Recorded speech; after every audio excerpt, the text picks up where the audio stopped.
Is ye started? It is started. Hi, It welcome started. welcome to Vi's podcast. This is the first episode. I'm your host, Vi. That bish. Um That bish vai. uh, Yes, that bitch. shut the fuck up.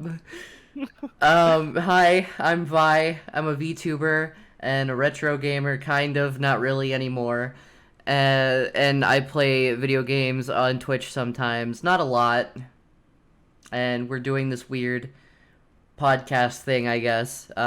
So next introduction is gonna be Zoth.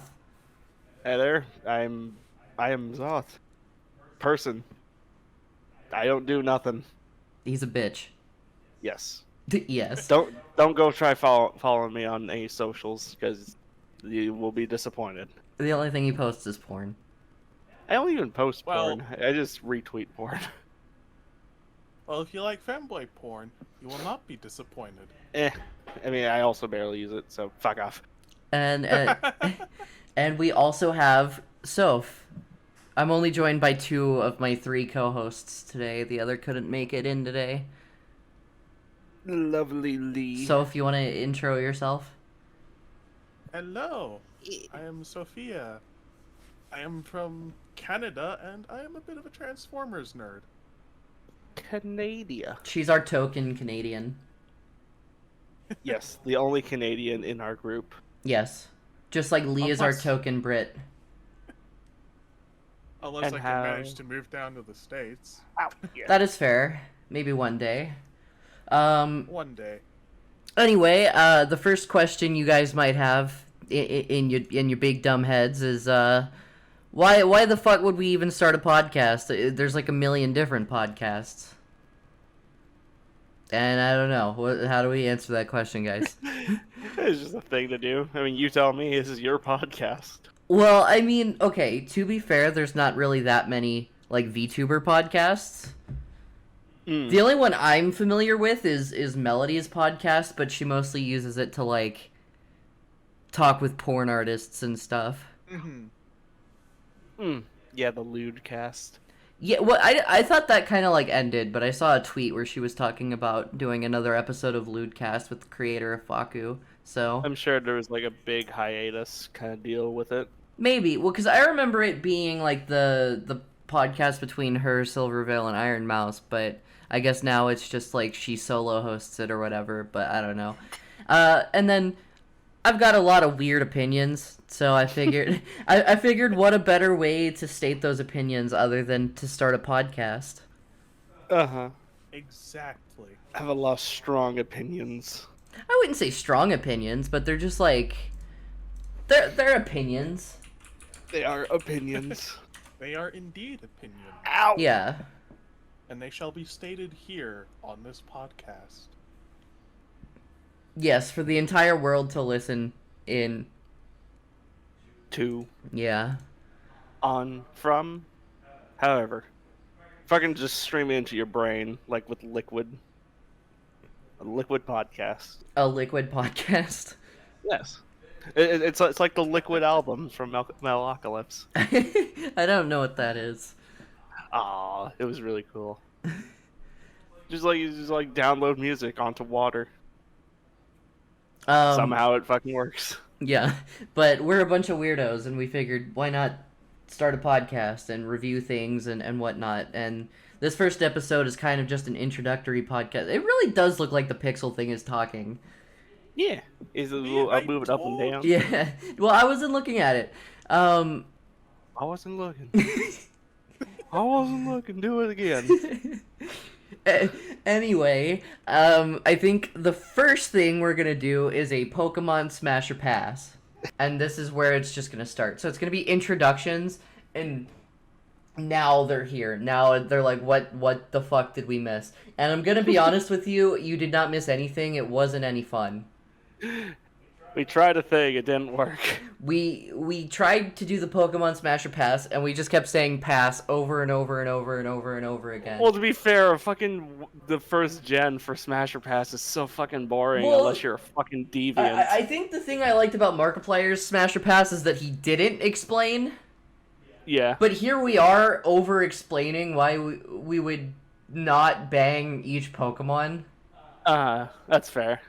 So, yeah, the next thing we have is Overwatch 2 review. I Yes. Been playing a lot of Overwatch We 2 have lately. been playing a lot of Overwatch 2, and I do enjoy it. It is a fun game, but I have some issues with it. Some small ish. Like, Yeah. it's not an unfun game by any means. It's not like the things I don't like about it are ruining the game. It's just things that I think Blizzard should. I mean, definitely, maybe don't take our opinion because we're just three people, but I do think this is something that's been echoed throughout the community. I think it's fine as a free-to-play game. I think that's a good choice. Free-to-play games typically are a good thing. Like, Destiny 2 has been killing it since it went free-to-play. My issue is that each of us here spent $40 on Overwatch 1 when it was a $40 game. And now it's free-to-play, and the issue is that we didn't get anything for it. Aside from just being able to play all the characters from the get-go. Aside from having access, which even then we didn't really get access to because of the glitches and the DDoS attacks. So we had to change our region to fucking Asia to even get access to the characters. For like the first day and a half, we couldn't even really play. We'd get to play in like 5-minute intervals, and then it would kick us back to the queue. I think the first day I didn't play it at all because I just couldn't. And then we didn't even get the season pass for free, even though we spent $40 on it. Yeah, that the fucking season pass fucking model they're going is killing me. It's like the progression seems so fucking slow, and it's like the rewards you get, the free rewards you get so little of. Everything else is locked behind the premium. To battle be pass. fair, Like, that's you have to just a spend battle at least pass $10. system. Yeah, but I'm saying I don't like it. I hate it. No, I don't really care for it much either. But I would have just preferred fucking loot boxes to come back. Well, again, the issue is that you can't have loot boxes in certain countries, and a free-to-play game with loot boxes in 2022 is more than likely gonna get sued. Is kind of why they didn't do it. I mean, there's ways they could have gone around it. They could have just made it so that people can't buy loot boxes with real money. Yeah. Boom, you've solved your gambling issue. People can't spend real money gambling for this shit, so that it's a total non-issue. It's just a purely in-game reward system. Yeah. Can't use real money to get it. I think that would have been perfect. Well, I don't mind it as much as I thought I would. Like, it's fine. I'm already 20 levels in, and the game's been out, like, for 4 days. So it doesn't... For almost a week, hasn't it? Yeah. I mean, yes, but we've only really been able to play for, like, 4 days.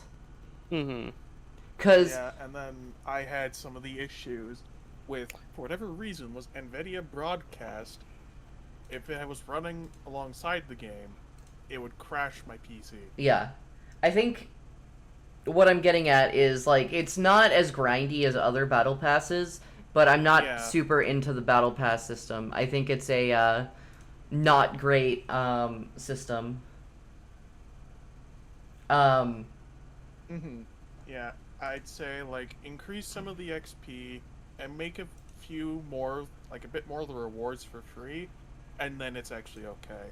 Yeah, or just, like, make it so that, like, players get like a little bit of currency for every match they win. Like, I don't know, like 50 of the fucking Overwatch legacy coins, and then maybe like 10 of the new Overwatch coins. Well, I don't think there is any way to get the legacy coins now. There isn't. There isn't. What I would argue is maybe just like I agree that the 10 coins per one game is probably the better way to do it.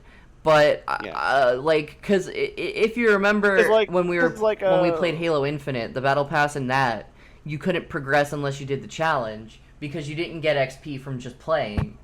Yes. And then they waited until the game was dead to add in a progression system based on playing the game, and that game has like under 100 concurrent players right now, and it's kind of just on life support because it was like too little too late. And I don't want to see that for Overwatch. I want Overwatch to continue to be a game that people enjoy, because I really enjoy it, and I want to continue streaming it. There was that one thing they did recently as like a sort of like, hey, sorry for all the problems thing, where like you get like a free Reaper skin and like yes, but that doesn't start for line. 2 more weeks. It doesn't? No. Oh, I think you can get it now. No, it's starting on the 25th. No. Ah, gotcha. Yeah, and then they'll also be running a few double match XP weekends too. Yeah, that's right. Yeah. So you can progress the battle pass a bit faster, which that's fine. I'm fine with that. I would say just like make it so that it's possible to get those boosters in game. Again, I would just I would just say make it so people that purchased Overwatch 1 at least get the Season 1 Battle Pass for free. Yeah, at least the premium. That way they still have to go through the battle pass and play the game, but like they don't have to spend the extra money to get access to everything. I don't mean that like give them all of the rewards for free. I mean that'd be fucking something. I mean just give them access to the premium track for free, because they've already spent $40 on your base fucking game that they no longer have access to. Uh-huh. You've essentially locked people out of the game that they've purchased for this new model that they didn't sign on for. And you kind of were like, oh yes, the way that you used to play, you can't do anymore. You have to do it our new way. Which, I understand, like, a lot of people are saying, like, oh, make it 6v6 again, or give Overwatch 1 players the access to play Overwatch 1 again. That doesn't make any sense. 6v6. Yeah, I think the 5v5 is way better. That is one change. It makes games feel a lot faster and, like, more fun. Yes, the 2-tank model in Overwatch 1 made games feel like they took forever. Yeah, because it would just be Reinhardt and Orisa, double shields up, and it was fucking awful on Hanamura, too. Oh. Where, like, towards the end, just like, oh yeah, there's no fucking way you're ever gonna break those defenses as the attacker, unless you just fucking shower them with ults. It wasn't even just Orisa and Reinhardt. It was Orisa, Reinhardt, and Brigitte. Yeah, Brigitte was as a fucking off tank was bullshit. She was way overpowered. And then there was also like Sigma with his barrier that you could just like, shove right in front of their faces. Mm-hmm. Yeah. They did add a open queue thing, so you do have the possibility of having 5 tanks, 5 DPS, or 5 healers, but it's a lot less likely that you'll get a weird comp like that, and that's kind of the reason that mode exists, is so you could play a weird comp. But I feel like 5v5 does the game justice. I feel like the balance rework they did for most of the champions are also really good. Like it's fucking LOL. What heroes? They're called heroes, right? Yeah. Yeah. Yeah. The balance rework for most of the heroes are really good. Orisa's new kit, I kind of miss the old one, but I do think that she works better with the javelin than with a shield. I think the shield essentially just limits you to just standing in place.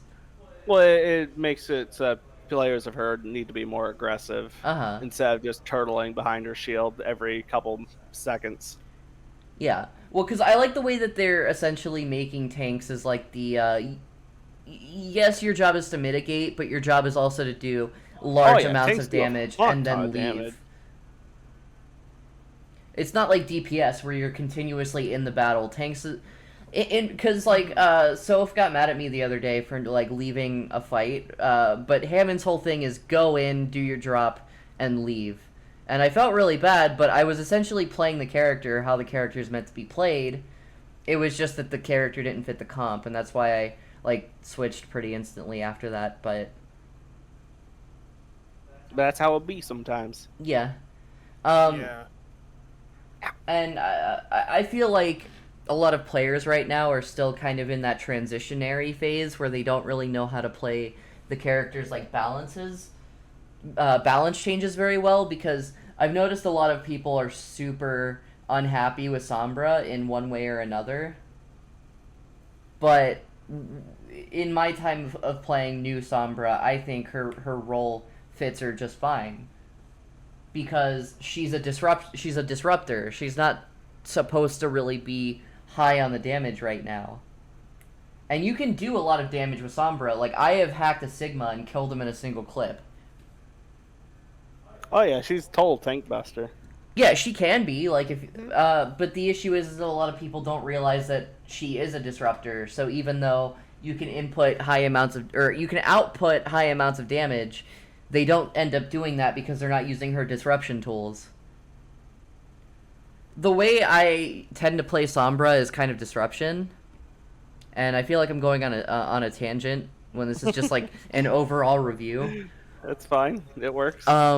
But yeah, the character changes work. The new characters are, honestly, I think the 3 most fun heroes to play, in my opinion, right now.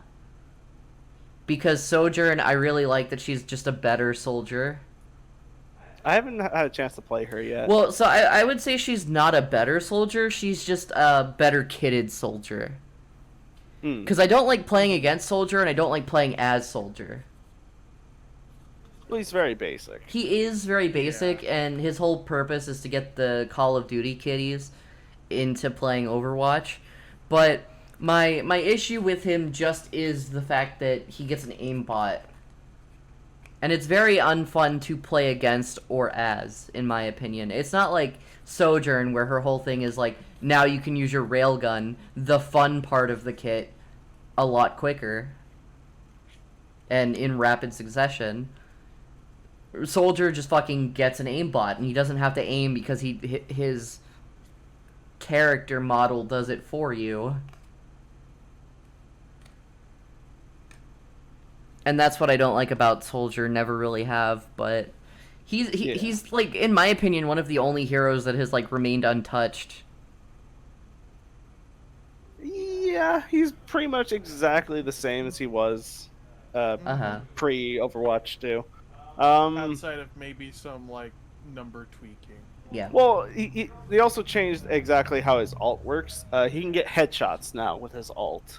Soldier? So it Oh god. So it incentivizes him to like kind of aim while he's using it. But he still doesn't need to. I've seen a lot of play of the games where the soldier just still like doesn't aim. Right, but I feel like people still don't realize that he can get headshots now while ulting. Don't tell people that, because then if you tell people that, then it'll just become less fun to play against soldiers for me. Team kill. Especially when you combine it with certain ults. Yeah. Oh yeah, like a nano boost. I think Winston still is untouched, but one thing I didn't know if he had before Overwatch 2 is if you right-click, he gets. No, that one's new. Okay. Yeah, that is actually new. And then I think Tracer's untouched, and Genji's untouched, Hanzo's untouched. Tracer got a bit of a damage nerf. Okay. Like I think it's like a 15% damage nerf. Ashe is untouched. McCree no longer has his flashbang. It's a sticky bomb. Which is a lot better, because fucking just getting CC'd to death was never fun. Reaper is untouched. And I'm speaking solely in terms of kit. I don't know about the numbers thing. I don't care about the numbers thing. No, I don't care about the numbers. The numbers, Mason. I think most of the healers are the same. Trying to think. I think Mercy got 1 or 2 new things. I don't think she got new things. Like, what? She can heal herself. Oh, that's right. The momentum part of the kit that was added in the beta. Yeah. What do you mean like, the momentum thing? When she's doing her fly thing to you, she can kind of do like a launch. I think that's always been a thing. Well, she can, but she can also stop it. She can control it more now than she could. It used to be that you just hit the thing, you go straight to him, and you had no control when to stop. Gotcha. So now you can hit control to like kind of stop your ascent or whatever. Okay. And I think you could also quick fall. Well, I don't play Mercy, so I don't care.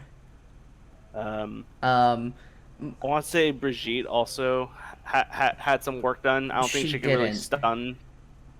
She like her stun thing doesn't. It seems like overall they tried to remove stunning. Yeah, because CCing, getting CC'd rather was never fun. Well, I think it's less about the whole crowd control thing. I think it was just it interrupts the flow of the game. Mm. So I think most of the changes were to get rid of stuns. Yeah. Like there's very few abilities in the game that still stun you. Yeah. I think the only one that actually like stuns you right now that I've had used against me a lot is Orissa's spear. Yeah, her javelin. Yeah. Because Orissa, instead of a shield, she now has a javelin, which when she presses when she presses E, she spins it. Yeah, which blocks damage and can also knock people back. Mm-hmm. Yeah, it also does damage if you're in the person's face. Mm-hmm. Her shift is the same, where she gains like the gold form and has a bunch more health, and doesn't get like status effects really applied to her. Mm-hmm. And now her right click is throwing of the javelin, which can pin somebody to a wall for a few seconds. I don't think it's a pin. I think like if no, they it does. They can javelin pin you into a wall. It Yeah, stuns you. it can pin. It pins. Oh, okay. Yeah. I guess I must never gotten pinned in. Diva's exactly the same. Sigma's exactly the same. Winston got the right click added. Mm-hmm. And then they added Junker Queen Sojourn and Kiriko, who, in my opinion, are the most fun characters right now. Mm-hmm. Kiriko, like, she's not great at healing and she's not great at damage. So, realistically, she's not great.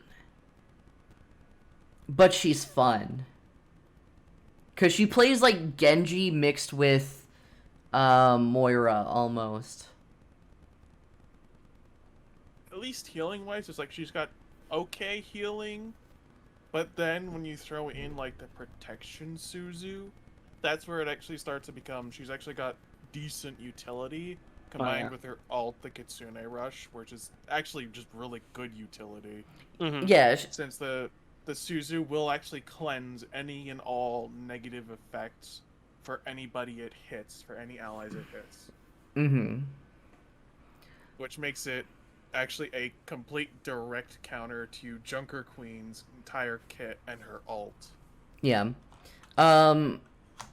Yeah, I think just overall the game is a ton of fun. It needs some work to make it actually continue being one of my mainstaying games that I play, but overall I think it's if Blizzard listens to the community, unlike what fucking the Halo devs did, it'll be in a good spot. Because Halo kind of faked that, like, listening to the fans thing, like, and then they just ended up not doing that. And I think the thing that kind of killed over Halo for at least a lot of minorities is the whole like bonobo thing. Oh yeah, that little fucking hiccup. Which I kind of wish we were doing the podcast like earlier so we could have talked about that, because that was a fucking train wreck. Yep. I feel like that wasn't intentional, but it definitely wasn't like a good thing. Yeah. Yeah, I think that's kind of where my review of Overwatch ends, is just, it needs some work and Blizzard should keep listening to the community. Mm-hmm. But it's a fun game. I give it like a 7. Yeah, it is. A shavin. Which, to be fair, a 7 for me in terms of gaming is a pretty good rating. Yeah, so many games nowadays are just mediocre. Yeah, and I wish that's something IGN would learn, is like, you can give a game a 7 and still recommend people play it. Yeah, because the thing is, now that you've rated all these games a 9 and a 10, if you rate a game a 7, they're like, whoa, IGN doesn't like this game. Mm. So, yeah, like, normalize giving less stellar reviews. Mm-hmm. Because not every game is a 9.5 or a 10. Mm-hmm. That kind of segues nicely into our next topic. Oh, our review of the 2022 Hellraiser. Yeah. I also gave a 7. Yeah. It was not. Yeah. It wasn't great. but it wasn't terrible either. I gave it a 7 ? Because I'm unsure how I feel about this movie. Yeah. Because it could be a 7 or it could be a 3. Wow. That's a very large disparity. It's a very... My brain struggles to wrap its head around what I think about Hellraiser.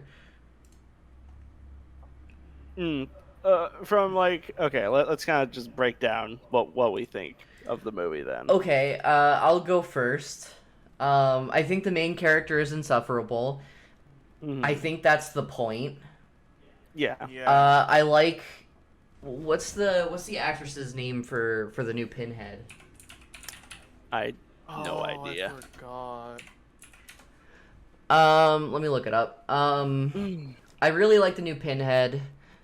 I thought her performance was very amazing. Jamie Clayton. I think Jamie Clayton was fantastic. I knew it was a Jamie. Clayton. A lot of people are saying they didn't like her, and I've even seen a lot of people get really, really transphobic when talking about the new Pinhead. One review I saw was like, oh, I thought this movie was weird and confusing. I wasn't super into it. And then the comment below it was, yeah, did you know this new Pinhead actor is also played by a man? So yeah, it's a lot of like transphobia and a lot of people harshly comparing the new Pinhead actress to Doug Bradley. Dude Bradley. Mm-hmm. And I think a lot of people need to just chill. Yeah, because it's like this new movie. It's the only thing that connects it with the old stuff is essentially just like the branding, and it's like the general design of some of the characters, and that's about it. I really and the lament configurations. Yeah. But that's about it. Well, it wasn't like the lament configurations. It was like just the 7 configurations. Right. Yeah. And one of them was the lament. Yeah, the lament is the one that we know from the base Hellraiser series, like of movies. Mm-hmm. It's the classic ones. Yeah. I had a lot of high expectations for this movie when I heard Clive Barker was a lot more hands-on. And I feel like that Clive Barker is probably why a lot of this movie is okay, and why there's the moments that are okay. But it's also a slow burn kind of movie, and a lot of people are using slow burn for a lot of movies and shows these days, but I think, in my opinion, the slow burn of Hellraiser 2022 is just boring. I don't like Riley. I do like how the character was portrayed as unlikable. Like, Odessa Azion plays her really well.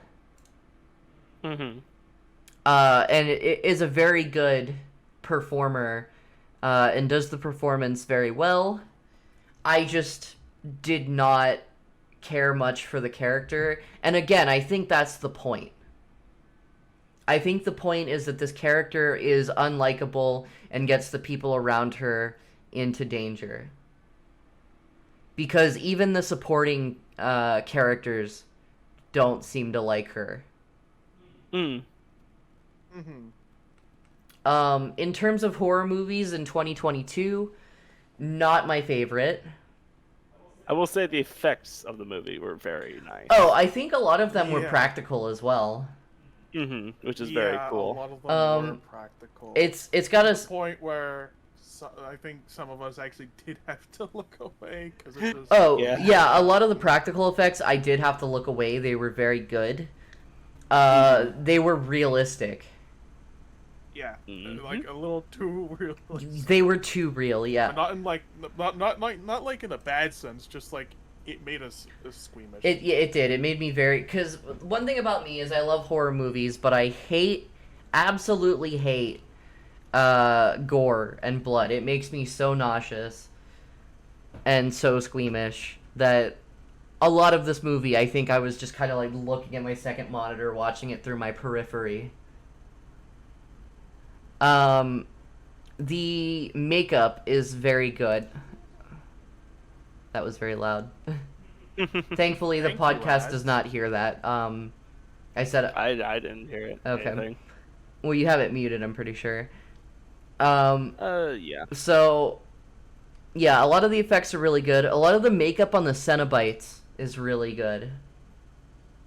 Like, because that's a screen grab of,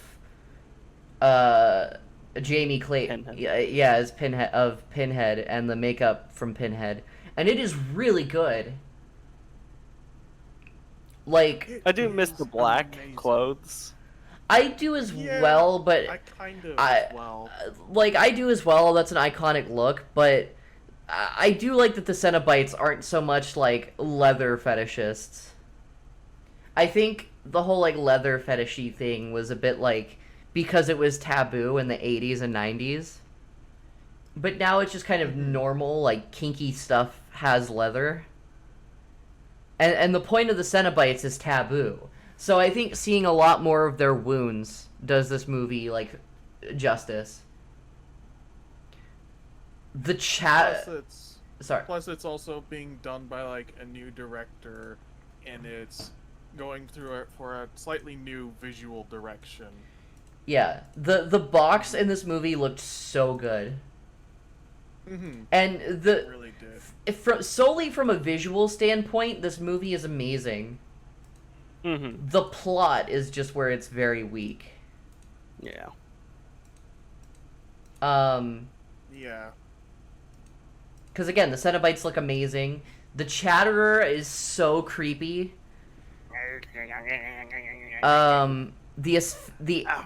We didn't know what to call her during the movie, but the asphyx was so good. Mm-hmm. Oh yeah, because like they're getting asphyxiated the whole time. Yeah. Oh yeah. And that was, and then like when it starts to die, it like opens its mouth so it can breathe. Mm-hmm. Was so cool and creepy. I think we were debating on if it was called like the Gasper, but I think the Gasper is something else. I think that was the one lady with like the one who like took what's her name? Nora. No. That was Asphyx as well. Yeah, I'm thinking of. I think the Gasp was the one with the hood. Yeah, that's the one I'm thinking of. That fucker was creepy. Yeah. There's like his face removed, but still like a part of him. Oh yeah. He was the Mask. The Mask. Makes sense. Yeah. But yeah, so it was also cast very well. I think the casting in this movie was fantastic. Again, the plot is just where it falls short, and I think that kind of has to do with Clive Barker's involvement. Yeah, because Clive Barker, he actually directed the original 87 movie. Uh-huh. So it's like, he wrote his own little novella, and then he just directed the movie. So it can just be a direct adaptation. But then here, I'm actually not sure how much involvement he had here, though.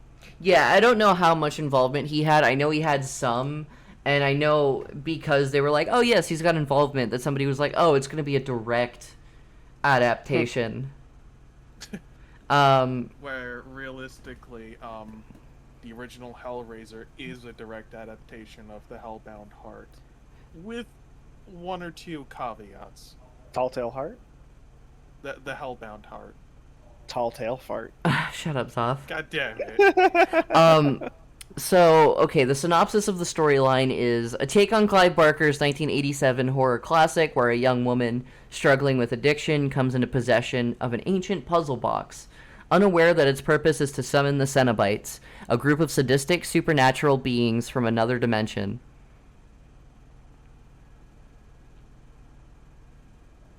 dimension. The dialogue was also very weak, in my opinion. Yeah. It was very just, run-of-the-mill horror dialogue things like, oh, this is a thing, we shouldn't do this. Doesn't anyways. Oh, why did we do that? Well, we guess we have to do it again. There was one part where I really sighed, and it was the, like, twist where the love interest was working with one of the antagonists. Oh, yeah. I wanted to keep this a little spoiler-free, but I don't give a shit. Like, I know it's only been out for 5 days, but... Okay, look, go to this time if you don't want spoilers. I'm not doing all that. This is an audio-only podcast. Alright, fair enough. I mean, it is going to have a YouTube release, and that's why I've got, like, the whole, like, visual thing. Mm-hmm. But for the Patreon version is going to be audio only, and that's going to be uncut. Like, Gotcha. patrons will get access to the fucking Pokemon Smasher Pass, but... Which, if you want to hear us say smash or pass... Well, I think... fucking, 15 minutes. I think patrons get access to it as well as the cut version. If they'd rather, be like, oh, this got cut out for a reason. But I'm sure some people are going to be into, getting the whole experience. Yeah. It was 2 hours long, almost on the dot. Mm-hmm. And I felt almost as if it was too long. Yeah, maybe just slightly. Most horror movies are 90 minutes. And the addition of the extra 30 minutes did not do it justice. It just meant that there was more time we didn't get to see the Cenobites. Yeah. And we don't see them a lot in the original movie in 1987. But, in this, there's not even really an antagonist that we're seeing throughout the movie. We're just seeing the main character try to figure out what's going on with the box. Mm-hmm. I suppose the mansion owner guy is technically the antagonist since he's set up this whole thing from the start. Well, yeah, he set it up from the start, but he's we assume that he's dead. Yeah. And the twist... Until about halfway through the movie. And the twist is that he's alive. And the twist is that he's been, orchestrating this from the get-go. And I don't think that's a good twist. I think it's a predictable twist. So, in my opinion, I don't like the twist. Right. I think it's too predictable, and I think it just shouldn't have been in the movie. I think this movie loses nothing if Voight wasn't in it. Voight. I also just... Which I kept hearing as Vought, and was like, it's fucking the boys? Yeah, I kept hearing Vought, too. I think, one of the characters kept saying Vought. Yeah. Weird. But it's supposed to be Voight. It's Mr. Voight. And I didn't like his character because his whole thing is that he got a gift from Pinhead and was like, no, I don't want it. Well, it's I kind of like that bit, actually, because he had this expectation of, what he wanted, but, Cenobites, they don't differentiate between pain and pleasure, so, it turns out he got more than he bargained for. Right, no, I like that as well, because that's, the kind of, thing with the Hellraiser series, is that these characters usually get more than they bargained for. But, my issue with that is, I feel like with Riley's character progression, she shouldn't have had, the ending where she just walks away and is like, nope, I'm not taking no gift from y'all. I feel like if, by removing Voight, it would have had a better ending where, the character essentially has to suffer the consequences of their actions. You made this coffin when you sacrificed your brother, now you lay in it. The brother. Because that's ultimately what happens for, the first 75% of this movie is that this this addict, this like this junkie essentially like finds the box, and then she doesn't open it because from dumb luck she moved her hand away from the blade. But then her brother accidentally stabs himself with it. Yeah, I think it was like a thing where like it popped open, but her hand wasn't in the right spot. No, it was. She moved it out of the way, because she opened it slower than the first guy did. Remember? I guess. So then, because she like just because I think she heard it click and she like flinched, and that's why her hand wasn't in the right position. I thought it wasn't in the right position. Yeah, that's what I thought. I don't remember. I just remember it being. I just remember it being really stupid. Like because I remember them doing this thing where you think her hand's in the right position, and then she moves it. So I think it was originally in the right position, but then she moves it. Gotcha. But like, and then it's in the wrong position, and then she flinches because like then this blade pops out.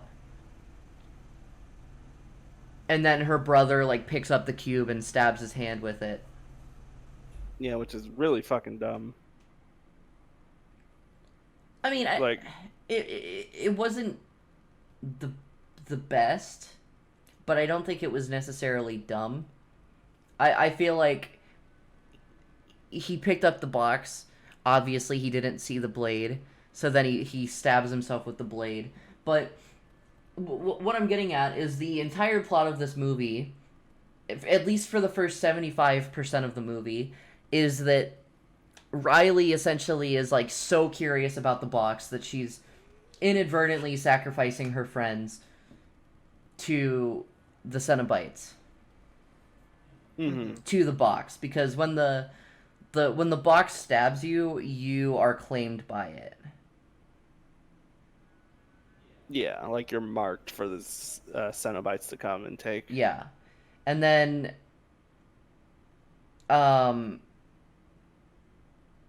her friends get marked, and then she gets stabbed, but because she's already seen the Cenobites, and the Cenobites knows that she's got something she desires, the Cenobites are like, it's either you or your friends. You're either gonna sacrifice two more, or we're taking you. If not you, then bring us another. Yeah.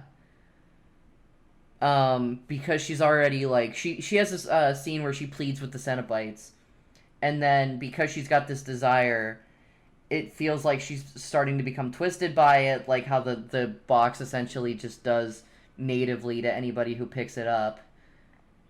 At least in the original series, that's what it does. So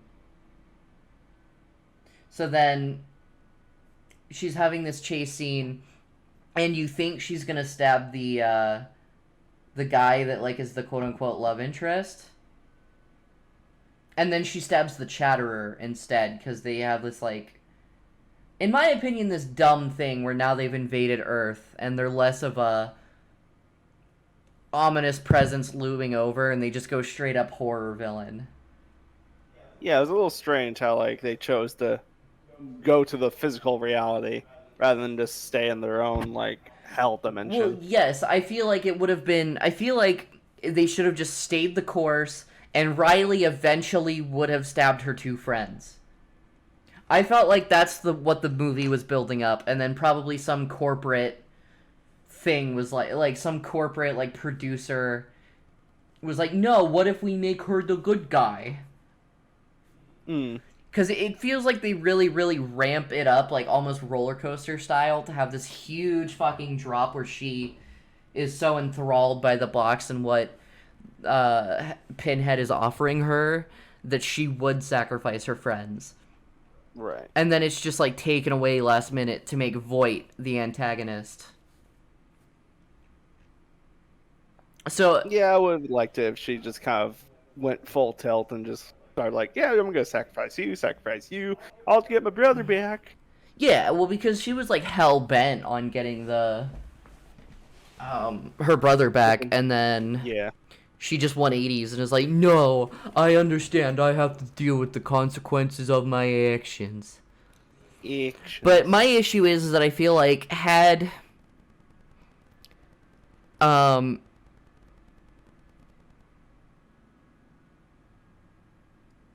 fuck, what was my train of thought trailed off. What was I saying? What did I say? Something about fucking Riley like going all like, oh no, I know I can't kill my brother. I know Oh it's no, no, gonna no. be Okay, bad. yeah, I remember what I was saying. I was essentially reiterating my point earlier.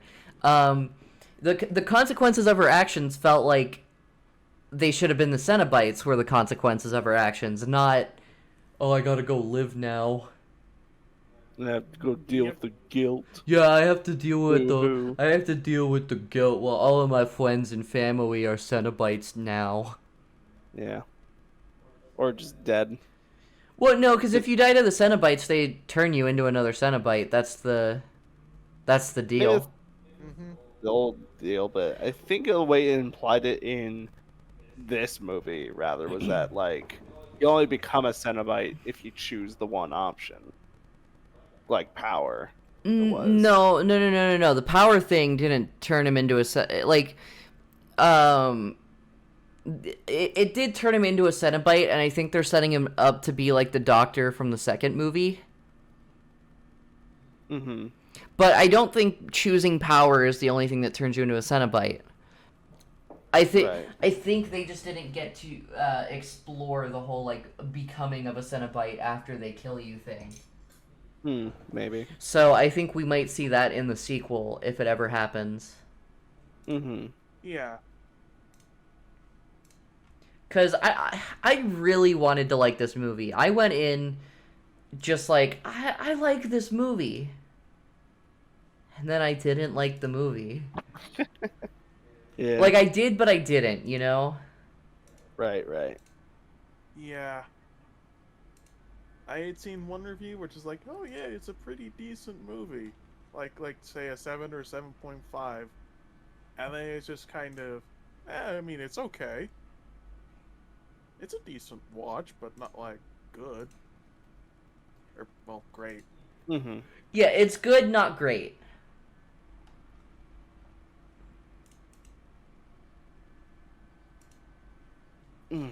Like, on the scale of if you should watch it, I would give it a watch to make your own opinion.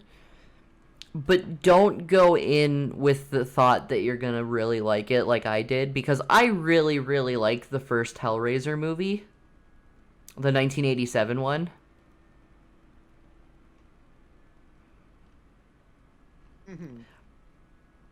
But it just didn't live up to what I liked about the first Hellraiser. Yeah.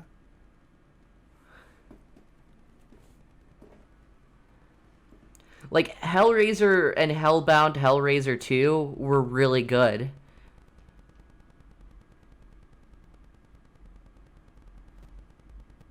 I wouldn't know. I've never seen them. The 2022 Hellraiser was my first exposure to like the actual media. My first, I've only seen the first Hellraiser, the 87 one. I haven't seen any of the others outside of the new 2022 one. Well, so Hellraiser 2 is essentially a direct sequel to Hellraiser 1. So Kirsty, like, so now we're going on a tangent. I'll explain it after the podcast, or we could watch it after the podcast. I mean, if you want, I mean, it makes for content. Yeah. Well, how about this? We'll watch some of the Hellraiser movies, and then we can, like, do kind of like a follow-up review. Sure, we can do that. We'll watch the first three, because the third one is like where it starts to really, really get bad. And then Hellraiser in space. Oh yeah, Hellraiser 4 is No, we should watch the first 4. Let's watch the first 4. That'll be like our quote-unquote podcast homework. And then we'll do like a follow-up review and be like, okay, so Hellraiser 2022 is better than these ones, but worse than these ones.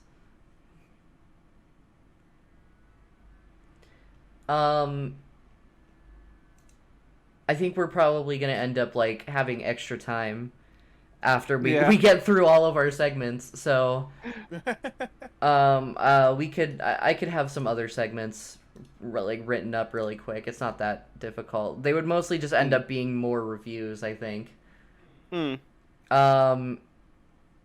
Before we get into the TwitchCon thing. Oh yeah, because you want to talk about that stuff too. I do want to talk about TwitchCon, and I'll have to look up all of the TwitchCon mishaps.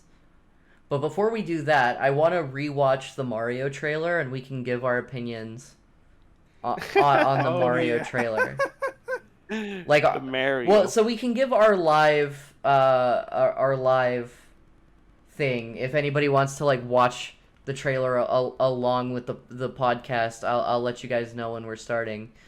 But yeah, we'll give like our live kind of secondary reactions to the trailer, and then we can discuss. Like, before we even watch it, I think Mario sounds like Linda Fletcher. Linda Fletcher. From Bob's Burgers? Yeah. Oh, yeah. I've seen that comparison.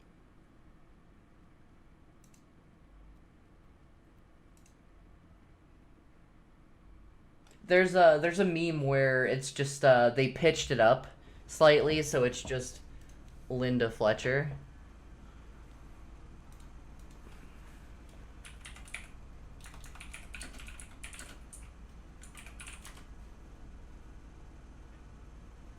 Okay. So the trailer is going to be starting in 3, 2, 1. If you're watching along, we're watching the Illumination trailer. We're going to be starting it right now.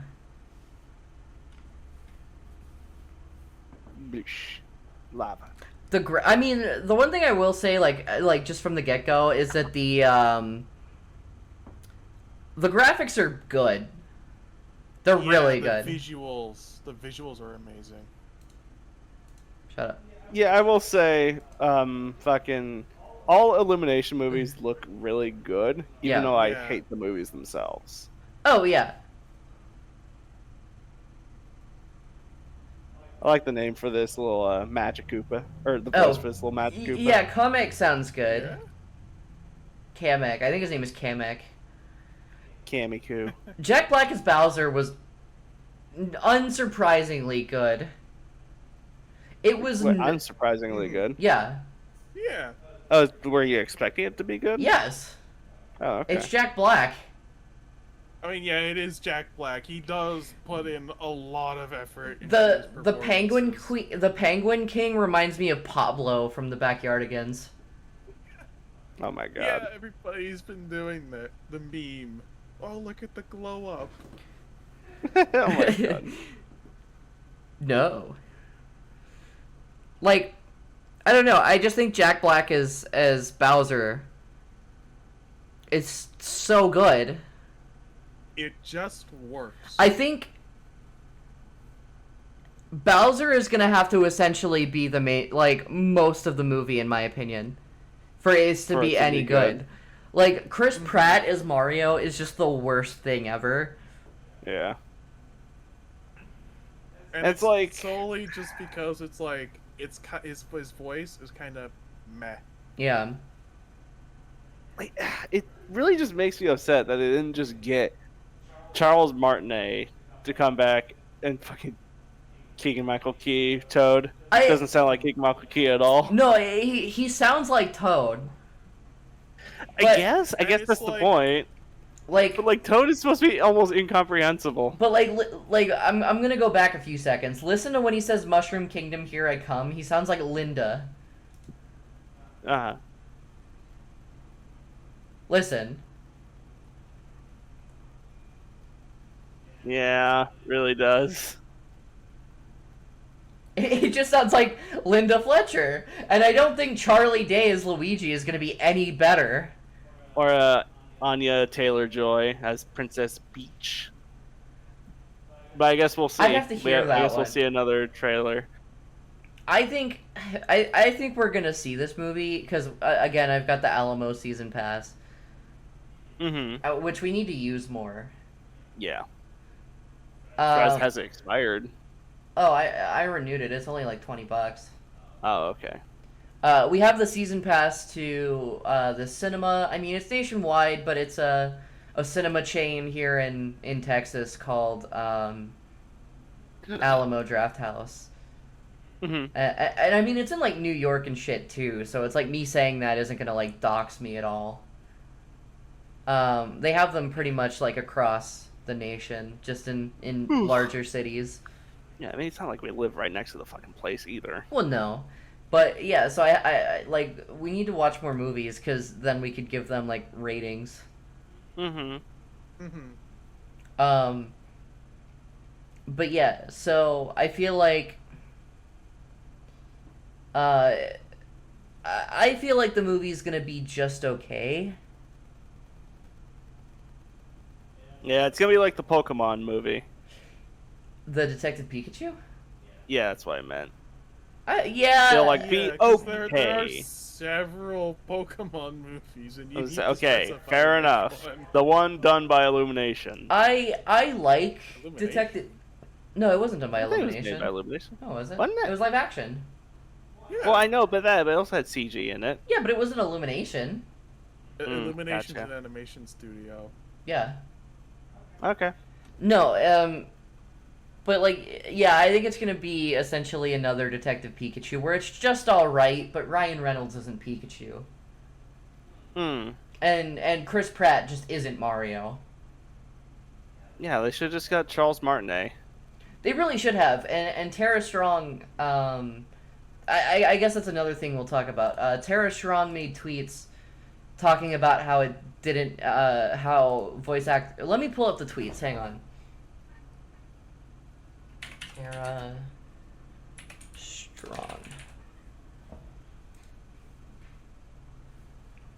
Oh yeah, that's right. Because Charles Martinet is actually getting some sort of voice role in Super Mario Brothers, but it's like apparently they just want the big name Hollywood actor. Yeah. You know, instead of like the guy who's been voicing him for like how many years is he? How many decades has he been voicing Mario at this point? Since Super Mario 64, so Yeah. fucking 27 years. Yeah. Damn.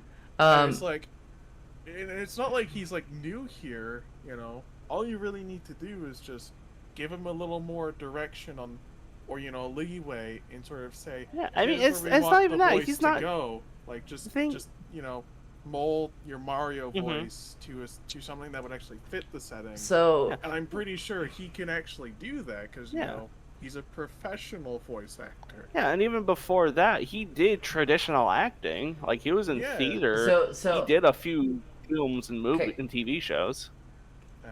Hang on. So, Tara Strong made a tweet saying it should be Charles. And the internet went fucking nuts. You have some people saying, I don't think Martinet would be good for a movie.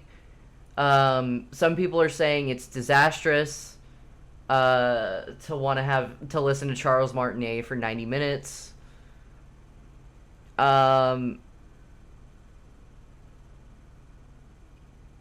You have others that are like, yeah, voice actors get shafted in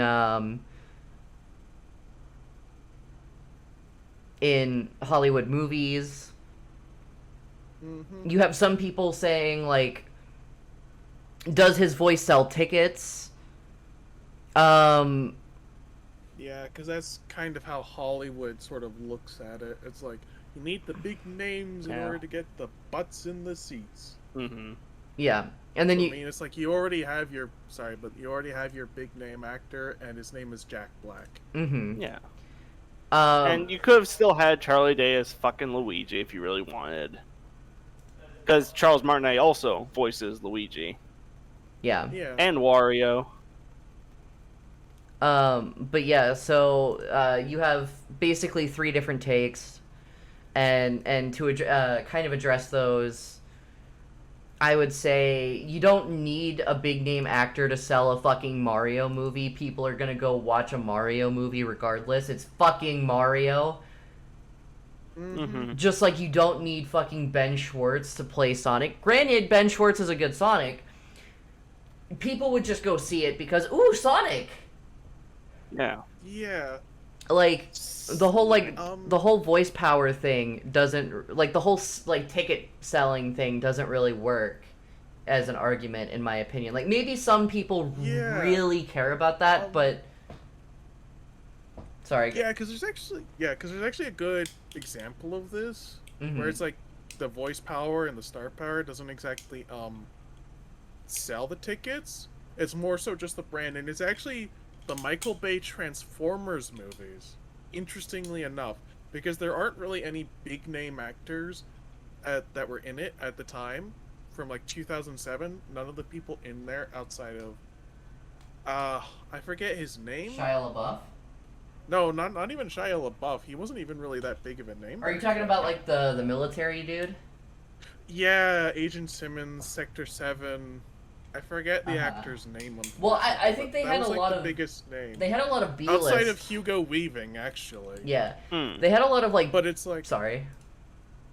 Yeah, but it's like they didn't really have many big-name actors outside of those two. Mm-hmm. And they did actually bring back one of the voice actors for the original characters, like the actual Transformers themselves, which was Optimus Prime, because, well, according to Michael Bay, nobody else outside of...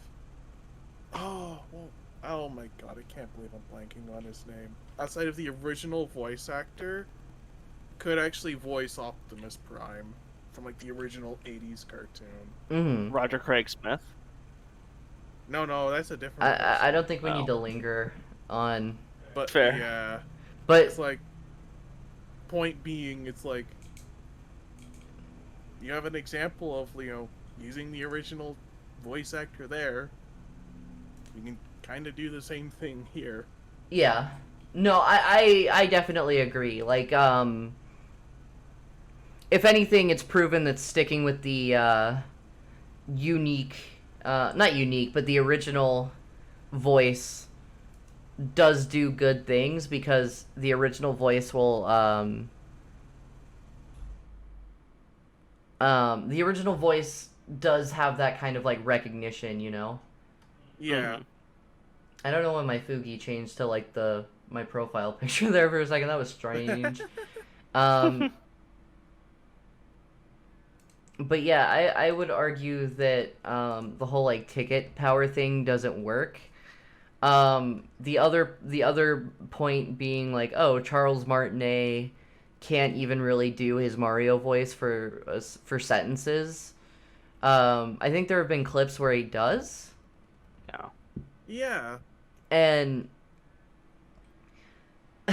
the funny thing is that the comment that was like, oh, well, there's a lot of, like, cuts for him to catch his breath. It's like,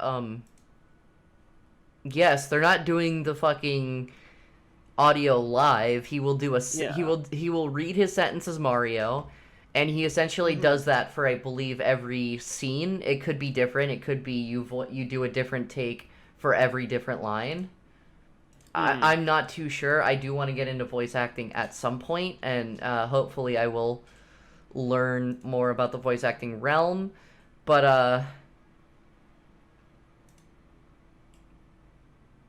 yeah, he did do, like, a video where somebody was in a little Mario suit for Mario Odyssey, and he did, like lines and everything. Yeah. But,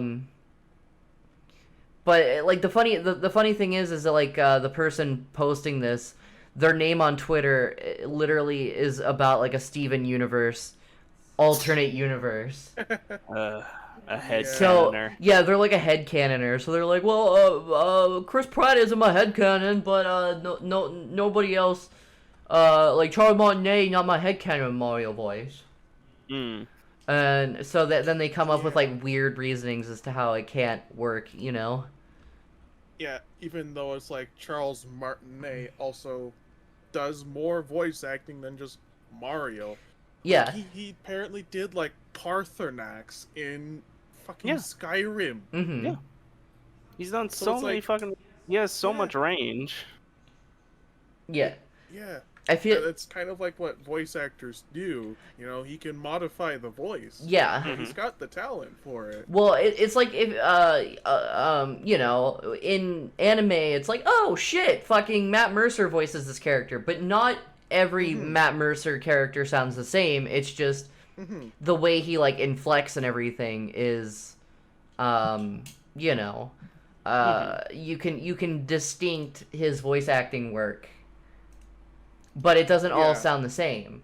So obviously, like, people who really know Charles Martinet's voice, because I'm sure there's people who aren't huge Matt Mercer fans like we are, specifically me, I think, Yeah. who would be Yeah. like, you know, some people would be like, oh, who's this voice actor? I've heard kind of similar voices and things, but then you'd have other people who are like, oh shit, I've literally would not be able to tell, even though I've heard this guy's voice like a million times. Yeah, because I've actually had that a couple times, and I think one of them was actually, what was it? Patrick something. Patrick Seitz? Yes, Patrick Seitz. Because it's like, I'm so used to hearing him with that really deep voice that when I heard his voice in Fire Emblem Three Houses, I didn't even recognize him. And I'm so used to hearing him through, like, it was like, Dio in the English dub for JoJo. Because that's the type of voice I typically associate with him. Uh-huh. But then, you know, I don't even recognize his voice work in Three Houses. Right. Again, it's one of those things like, oh shit, well Mario's, like, Charles Martinet as Mario would get so annoying so quick, but A, it's what's iconic, and B, he's a professional voice actor. He has range. But yeah, that's my take on the Mario movie right now. I think it's gonna be interesting. Yeah, it's gonna be I'll definitely watch it Uh-huh. just to see how bad it is, Right. or it's going to be. I don't know if we should necessarily go to like Alamo to see it because they might do one of the kid-friendly showings. I want to see if I can find the Twitter thread where somebody put all of like the TwitchCon fails together. Mm-hmm. Let me see. I think, did I like one of those threads? I might have. I know a lot of trans streamers got misgendered by staff. Oh yeah. Mm-hmm. Yeah, And they did. the whole thing with like people with disabilities being like Not accommodated. pushed and shoved. Yeah. Yeah. Oh, Yeah. not even not accommodated. Yeah, they were literally like physically fucking harassed by staff. There was that streamer who broke her back.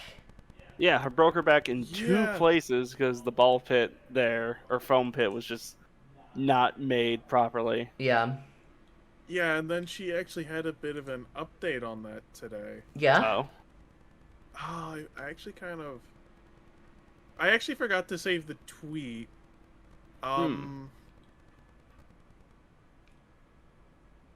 It broke somebody's back. Yeah, broke her back in two places. I know there was a streamer that was asked to relocate because their fans were literally blocking up everything and making it so people couldn't fucking move. And we're literally like, yeah. Ah, here it is. I found the tweet from the chick who broke her back, Adriana Chechik, if I'm saying that correctly. It was after she had gone through surgery yesterday, from when we're recording this. It says here that she had more fusions than expected, bones completely crushed, and nerve damage to her bladder. Oh, Oh my dear. god. Yeah, so that's She's hoping that she'll be able to pee again in the near future. Oh my god. if Yeah. not, then she'll have to have a permanent catheter put in Uh-huh. her. Yeah, like shit like that. It's like that. Fuck. Oh, she's like fucked for life. Um, Yeah. yeah. Because normally these pits are supposed to be like several feet deep. And with like a With, foam pad underneath too. Yeah, it's like a little trampoline bit, and then underneath the trampoline you actually have more foam padding. But apparently it was just foam and then a thin pad and then just fucking concrete. Uh-huh. Yeah.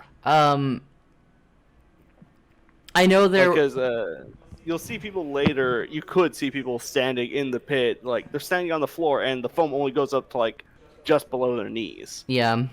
That's not nearly enough. I saw a meme. Yeah, that's not safe. I saw a meme where it was like Twitch only filling up the foam pit 30% of the way because partners asked for a 70-30 split. Yeah. Let me see if I can just find like the TwitchCon fails.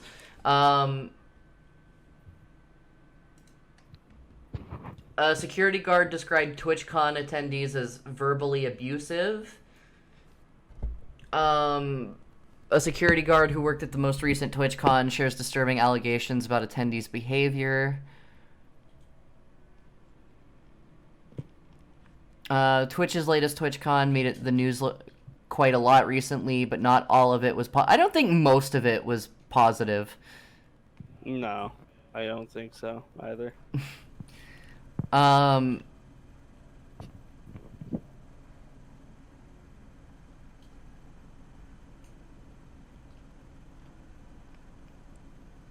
But yeah, so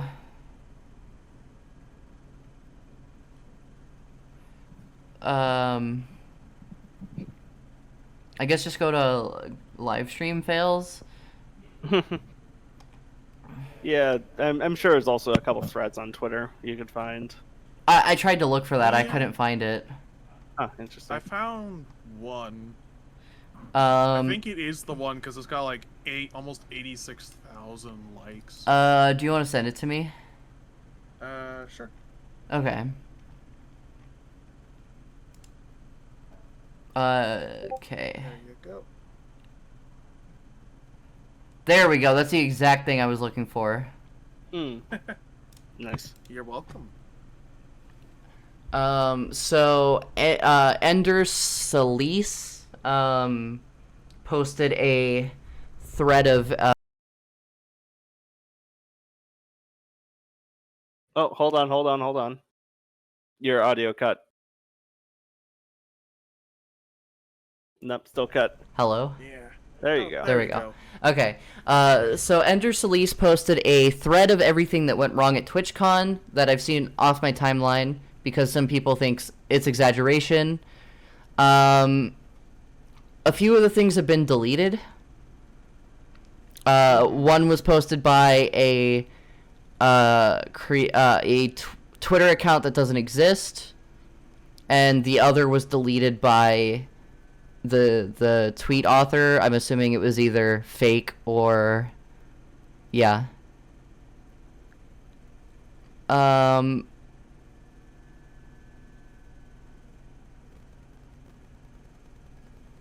TwitchCon was banning bags at their after party.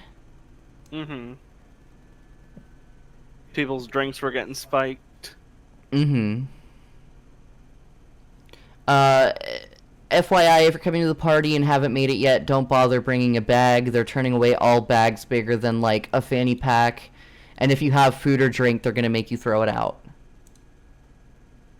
Lord. Which is understandable. Most party venues don't allow outside food or drink. That's just, in my opinion, the goers being a little entitled.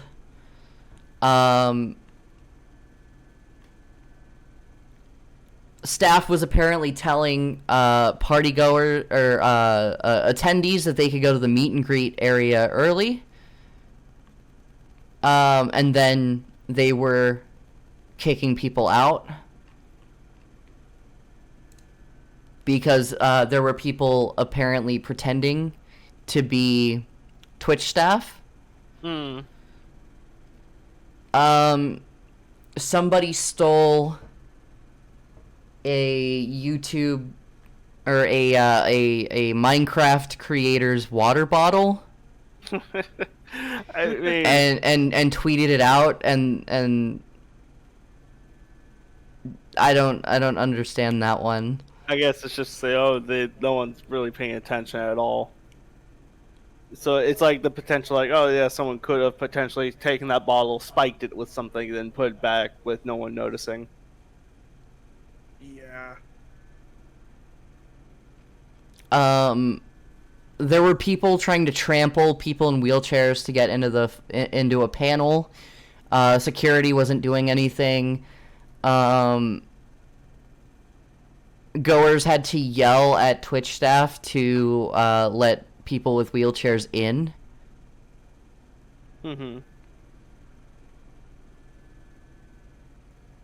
A lot of attendees were made super duper uncomfortable. They felt like their personal safety was in danger.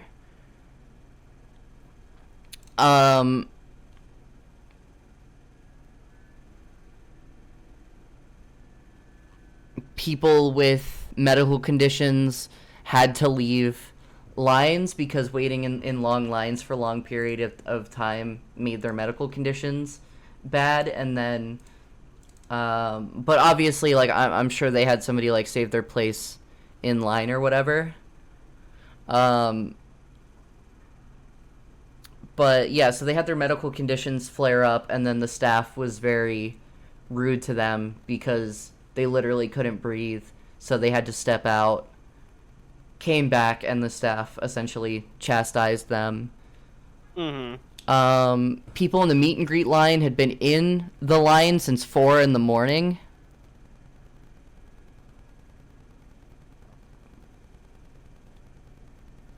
Security was given wrong information, so people that had waited since 4 a.m. and were at the start of the line got pushed to the back because of the security team. Jeez. Yeah. Yeah, a lot of people saying that Twitch staff was treating disabled patrons poorly.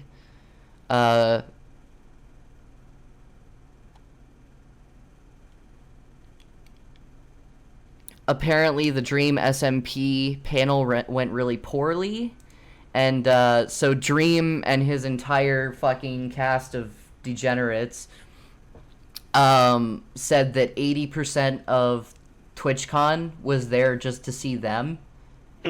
But when they were leaving and they're recording that, and somebody's recording them leave, there's like nobody. Yeah. Although somebody in a wheelchair was being pushed around. People were allegedly passing out, and everybody was squished together, sardine style, apparently.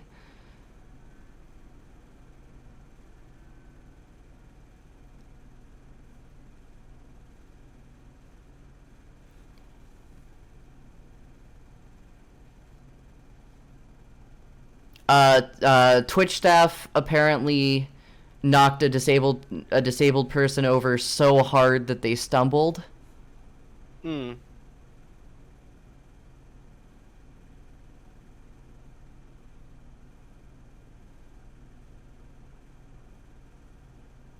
Oh, they got pushed over, but if the dude had pushed over their friend, they would have likely been really injured. Okay. On the 9th, people were like, oh shit, today TwitchCon was better. There was only one exit, though. Well, there were multiple exits, but people were only being let out through one exit. In the theater. Yeah.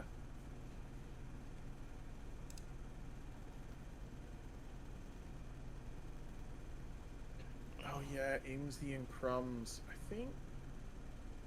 I believe it was like either one or both. I know one of them used all pronouns, and then I think the other one was a. Yeah, I'm pretty sure it was they. Amy there. Uh-huh. Amesy, yeah. Yeah, I think Amesy. I think they use she, Crumbs they. was. Yeah, I think Crumbs was she, they, if I'm remembering this correctly. Oh no, I will Amesy have use all, and then Crumb uses she, they. And then okay. like Yeah. Twitch mods were like deleting comments that of people saying Well, that hey, you're misgendered or which them. one's Crumb? Because I only see Amesley, Cup Toast, and Captain Puffy. I think it's one of the ones off screen. Okay. Yeah. I mean, I understand like that they wanted to use like one set of pronouns, but in the case of Amesley, I would have just put like all pronouns, you know? Mm-hmm. Like keep it simple. I would just put like all, you know? Like sure, she her is included in all pronouns, but I'm sure they would rather have people know that they go by all pronouns. Yeah. Yeah, streamers were heavily misgendered, and a lot of Twitch's staff and whatnot that are like transphobic basically outed themselves.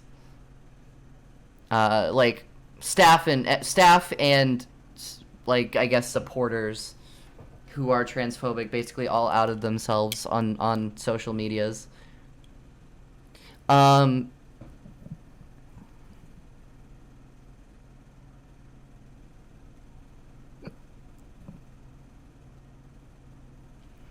Medical staff was lying to people with special needs as face.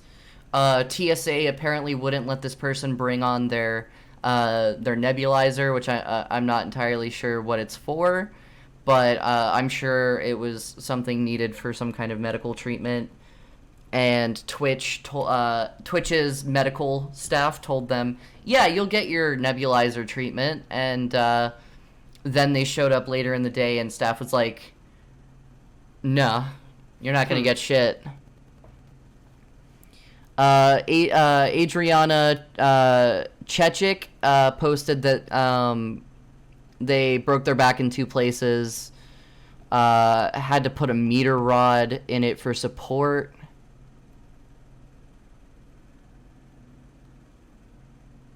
Somebody was walking around in a t-shirt that they had printed where Dream is fucking one of their friends in the butt. Yeah, which is, inappropriate for that. Because I'm pretty sure Dream is like, what, 17? Yeah. Oh, yeah, Call Me Carson showed up on the last day and was just casually fucking walking around.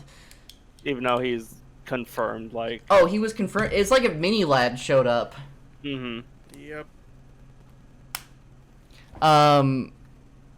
Okay, so here's what I was talking about earlier. Saikuno got kicked out. Even though his line was shorter than the one for Dream SMP's panel. So I think it was just Twitch going like, oh, you don't make us enough money, and your line is like... Call Me Carson was found appearing at TwitchCon. Multiple people went up to him and claimed he seemed very stressed when noticed.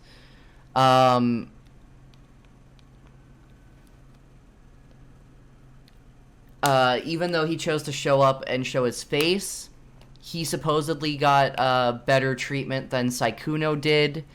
Saikuno got kicked out.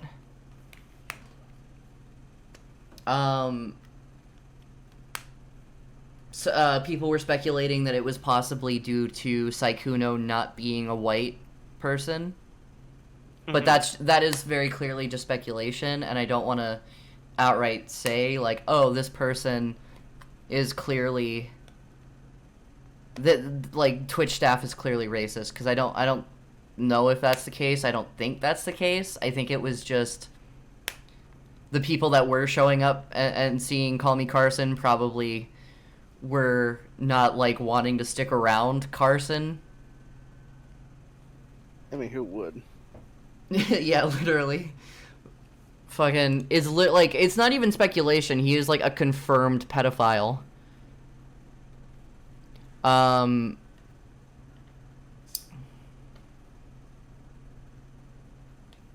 Yeah, Twitch didn't pad the foam pit properly. There's another deleted tweet.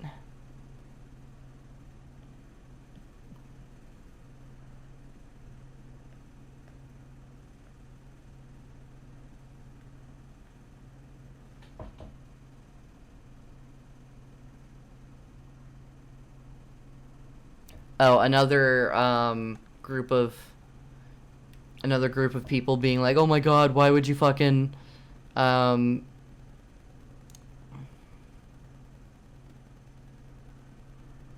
So they cut off power to the escalators and wouldn't let people use the stairs. So disabled people literally could not get upstairs, and a staff grabbed somebody's wheelchair and turned them around. Oh my god. There were unsafe mobs because there was no proper queue. Panels not held in appropriately sized convention halls. Not having the correct pronouns for CCs on said panels. A streamer breaking her back. Saikuno was not kicked out of TwitchCon. He was simply asked to leave a confined space in the meet and greet area. So he couldn't even have his meet and greet in the meet and greet hall.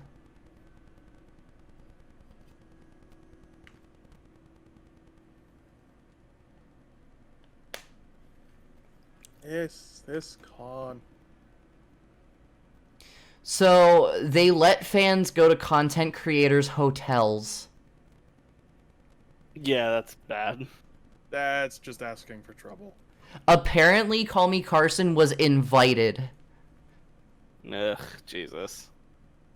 A staff? Oh my god. Oh my god. Oh, another person dislocated their knee in the foam pit. Mm-hmm.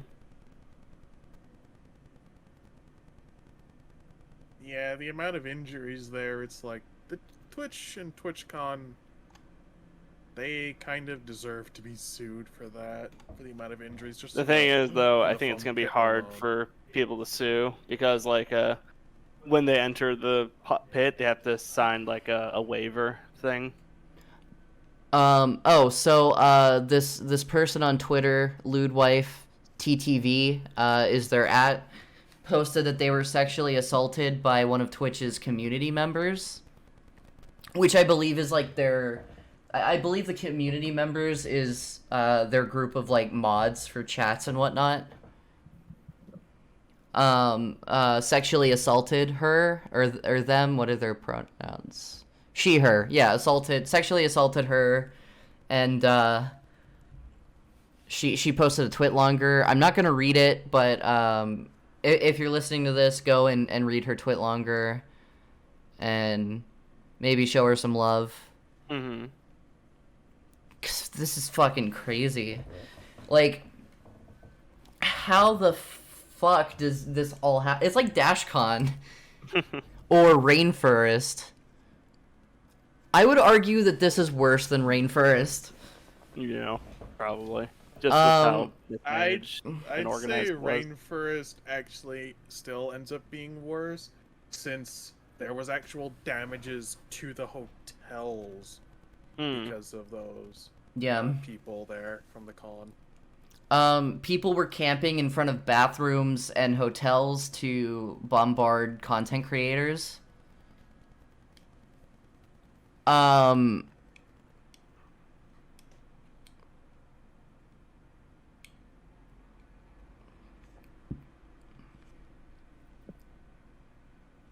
A guy who was nearly blackout drunk kept trying to hit on one of the attendees in the middle of a concert.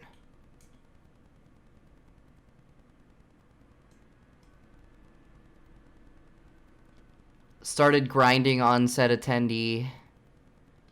To the point where they were being completely harassed. Had to change spots with their partner.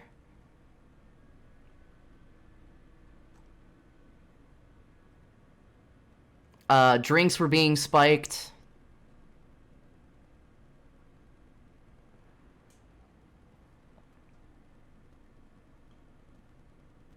Yeah, people had been spiking drinks. Twitch started to try to damage control by posting like pictures Shit of memes. started posting like shitty memes. Yeah. Like following the trends pretty much too. But they weren't even good memes, let's be honest. They weren't. Alpha Rat apparently contracted a kidney infection. I don't know if that's true. I'll have to look into that, but because I think this is just a thread of like people they follow like posting shit because somebody like because in one of these like it's just like, oh, Minx was there and she's problematic. Like streamers started catching COVID, which honestly like you should have took safety precautions if you're going to a huge event. Most likely, yeah. Just more examples of people getting denied because of their disabilities.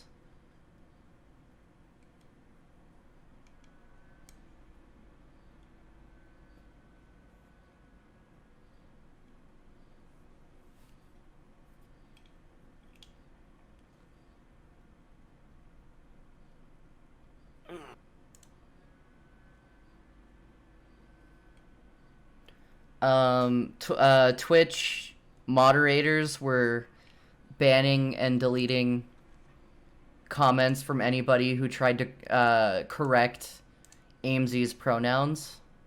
And Crumbs too. And Crumbs, yeah. Crumbs was also Cup Toast from one of the earlier screenshots there. Okay. Yeah, so like all these people got timed out for 10 minutes.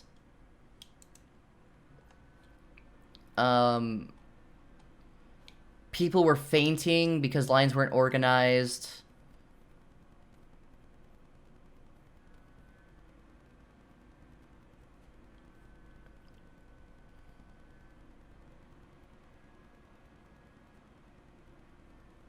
A deaf, possibly deaf person,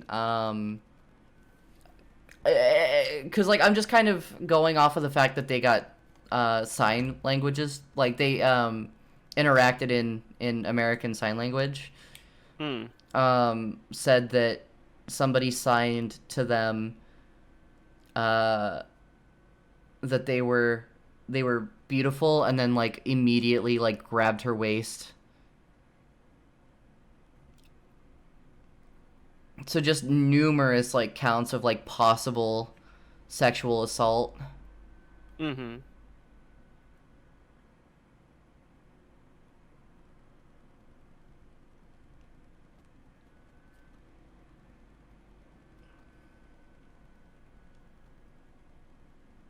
Somebody posted a picture of Call Me Carson. Yeah, being there. Just being like proof that he was there.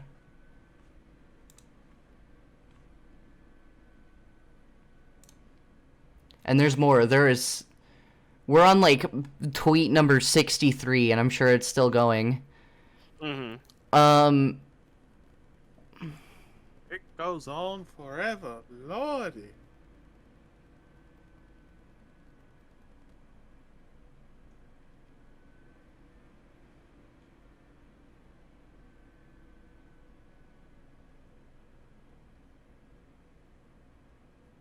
People were getting pickpocketed.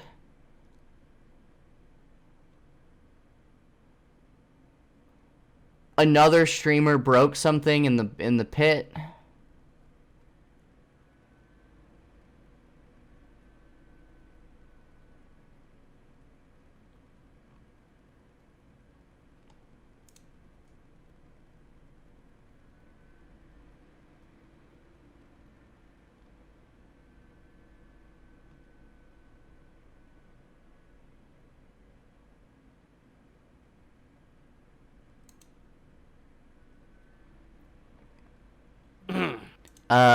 Apparently Hassan Piker was harassed. People selling stolen art.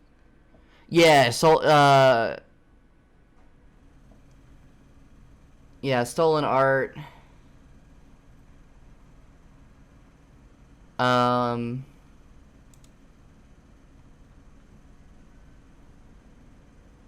they asked Crumb to take off their, like, helmet thing that they wear for, like, their privacy.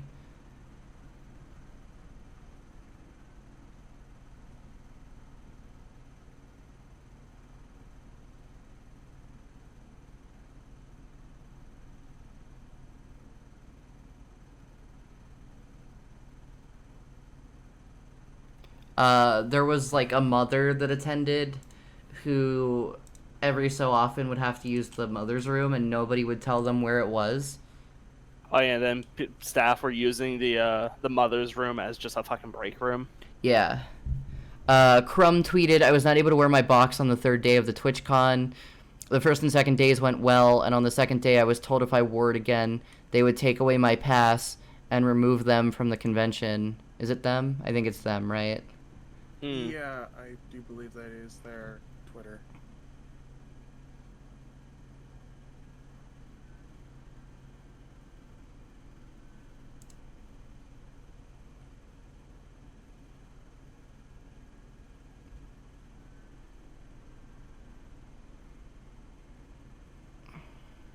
They so a lot of the like tweets that were deleted were people saying like, oh, the accessibility line got closed. They were closing the accessibility lines.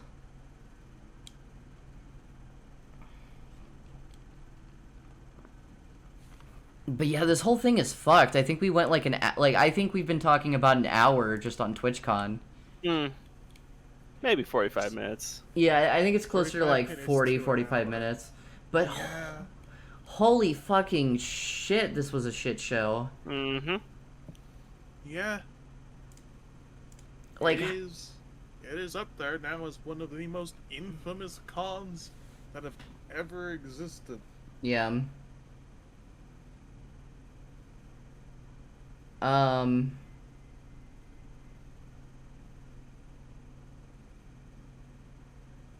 I guess we could move on to the TJ Miller thing.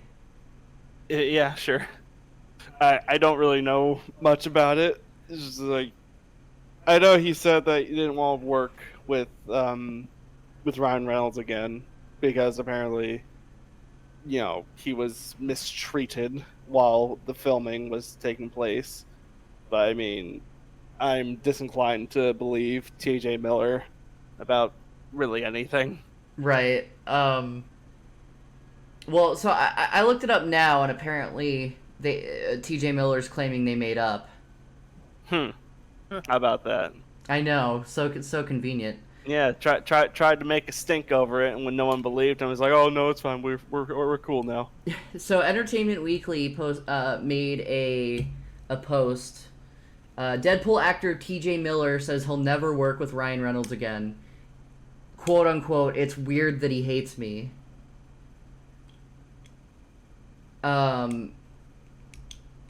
So essentially, TJ Miller, who I'm not fond of because he's a very, very racist guy.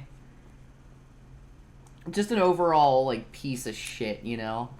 So TJ Miller said that Ryan Reynolds was mean to him.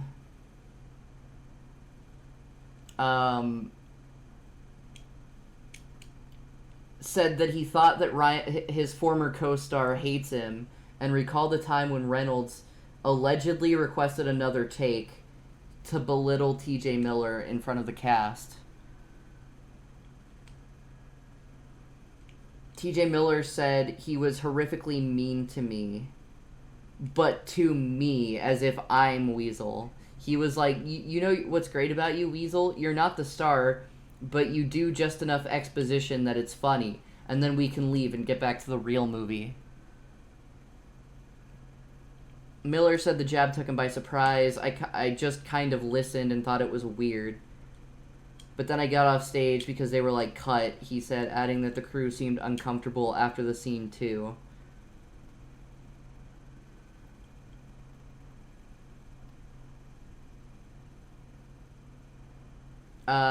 He said he wouldn't work with him again.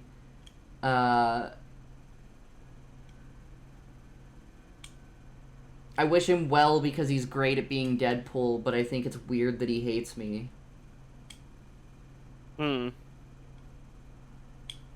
Yeah. It's very, very strange. Yeah, I mean, it's not something that we can talk a lot about other than just that it fucking happened, and I think it's such a weird fucking thing. Yeah. Because TJ Miller is not a good actor by any means. No. And he's like, oh, why does Ryan Reynolds hate me? I think is funny, but Insider.com posted today that TJ Miller says Ryan Reynolds emailed him after he said the Deadpool star was horrifically mean on set.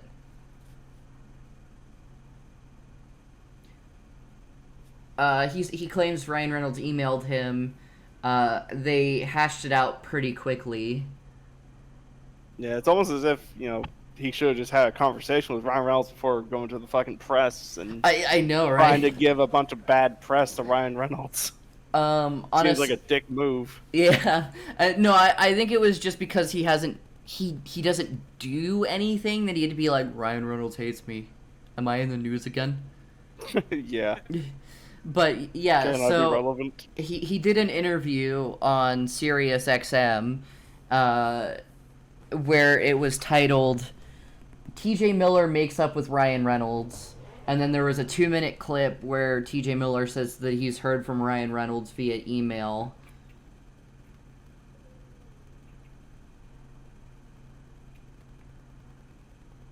They emailed each other, and apparently it's fine now. It literally just does seem like TJ Miller was like, I'm gonna get free publicity from this guy that is super duper famous, and Ryan Reynolds emailed him like, was I really mean to you? And TJ Miller was like, nah fam, we're good. Figures. Yeah.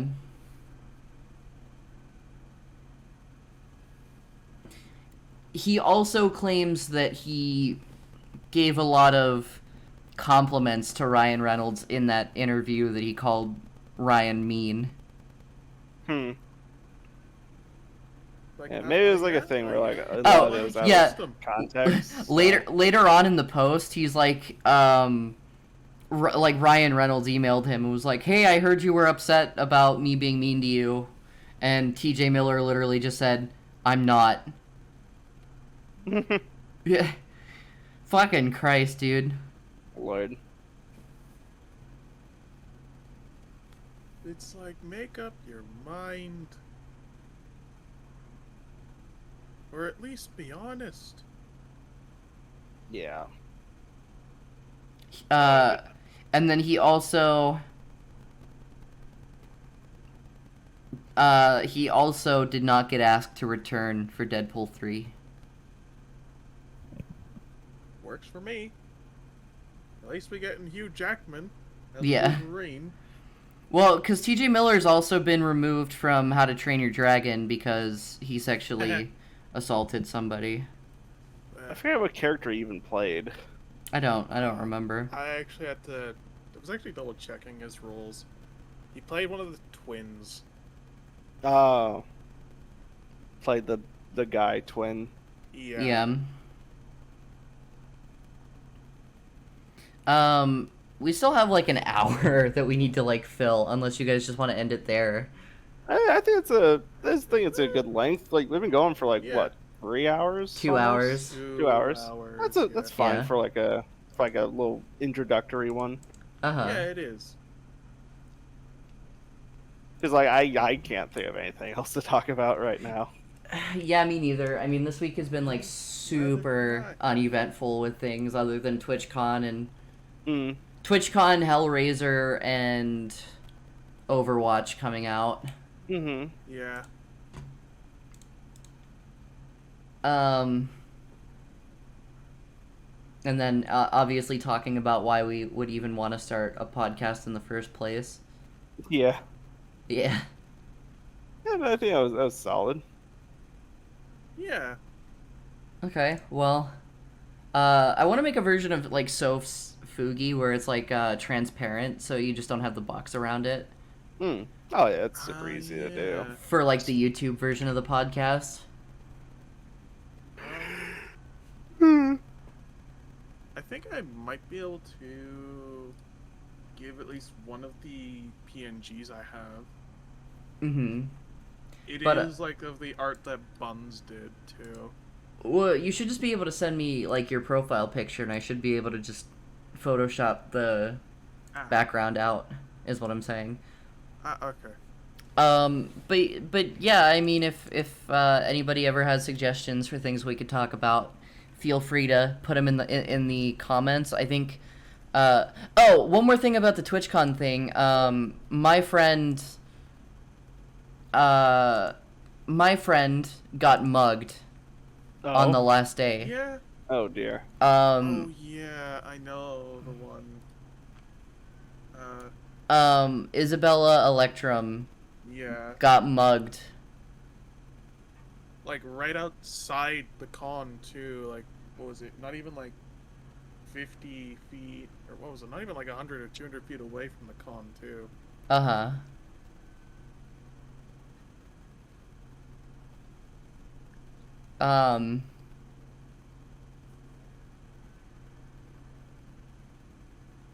Oh, so the whole thing with the foam pit, there's a clip where she's screaming out for a medic, and the announcer just goes, "She's fine." No, she's fine. Don't worry about it. Oh, it looks like she just wants to stay in the pit for a little bit longer. Yeah.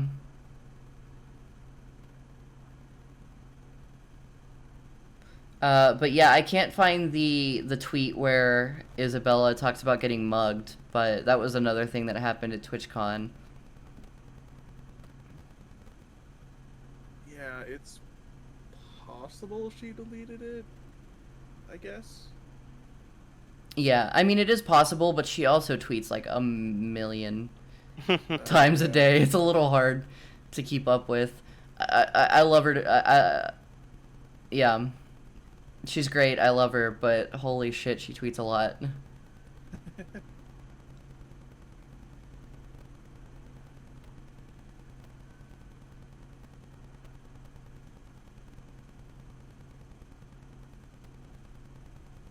Oh, no, I think you actually just scrolled past it. Did I?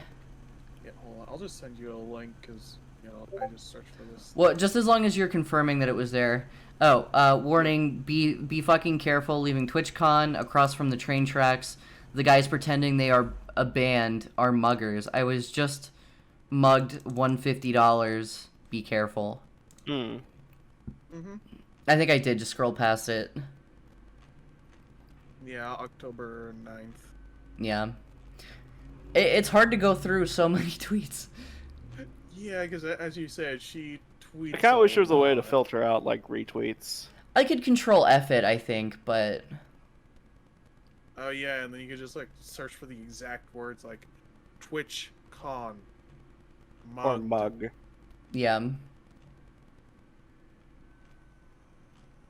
I could have, but like, holy shit, there's so many tweets. I literally couldn't find it. Again, I love her, but so many. So many. I think next episode, I want to... Oh, there it is. Yeah, I just scrolled past it. I think next episode we should interview Buns. Yeah. Hopefully Lee will be joining us as well. Our other co-host. Hopefully, Fourth. They will be joining us. And yeah, I'm hoping to do an interview with my friend Apocalyptic Bunny. I have some people I think I would like to interview that I need to ask if they would like to be on. But I think next week we're going to interview Buns. I just need to reach out to them and plan that. But she should be... Because I think I had pitched it to her before. So I think next week we're going to be interviewing Buns, talking about how they became a VTuber, and yeah, how they started and everything, and talk about their streaming career. But yeah, that's the first episode of the podcast. I don't know how to end a fucking podcast. It just ends. Yeah, I think I'm just gonna end it. Yeah. Thank you guys Thanks. so much Thanks for listening. listening Thanks to for this. I hope it doesn't suck, but if it does, too bad. We'll get better. I don't know if we will. But if you enjoyed it, you can tune in next week. Yeah. And follow me on Twitter and Twitch and YouTube Yeah. and just All those things. yes. And sub to my Patreon. You get early access. Mm-hmm. I'm also gay, so. Hey, me too. I mean, that goes without saying. Hey. But yeah, I think I'm just gonna click the stop recording button, and that will be the end of episode 1 of this podcast. That's Yes. probably an Oh, fuck incoherent yeah. mess. And I'm not gonna listen to it, but I will cut out the Smash or Pass part, Oh, yeah. at least for the YouTube release. And maybe this little ending bit. No, Maybe just do a little fade out. this has to stay. All right. Now it's ending. Well, because that's part of the podcast experience, is like when they're like trailing too long. I guess so. Yeah. Yep. Goodbye. Bye.